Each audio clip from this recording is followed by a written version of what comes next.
আকাশেতে লক্ষ্য তারা চাঁদ কিন্তু একটা রে। ঈদুল আজহাকে ঘিরে একে একে মুক্তি পাচ্ছে ধুমধারাক্কা গান, যা দেখে দর্শকের চোখ রীতিমতো ধাঁধিয়ে যাচ্ছে। সিনেমার ময়দানে গানের হাট্টাহাট্টি লড়াই দেখে দর্শকরা উচ্ছ্বাসিত। কিছুদিন আগেই তাণ্ডব সিনেমার গান মুক্তি পাওয়ার পর আলোচনার ঝড় ওঠে সিনেমা প্রেমিকদের মাঝে। মেগাস্টার শাকিব খান এবং জনপ্রিয় অভিনেত্রী সাবিলা নূর অভিনীত লিচুর বাগানের ঝড়ের পর এবার বিস্ফোরণ করল ইনসাফ মুভির আকাশেতে লক্ষ্য তারা গানটি। আকাশেতে লক্ষ্য তারা চাঁদ কিন্তু একটা রে। জনপ্রিয় অভিনেতা শরীফুল রাজ ও তাসলিয়া ফারিনের দুর্দান্ত নাচের কম্বিনেশনের ফলে গানটিকে নতুন মাত্রা যোগ করেছে।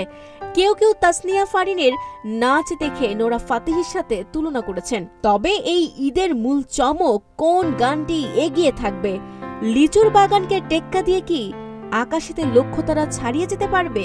সেটাই এখন সময়ের দাবি। সাবিকুন নাহার সাদিয়া, নিউজ ফ্ল্যাশ, সাঙ্গলা। আকাশেতে লক্ষ্য তারা চাঁদ কিন্তু একটা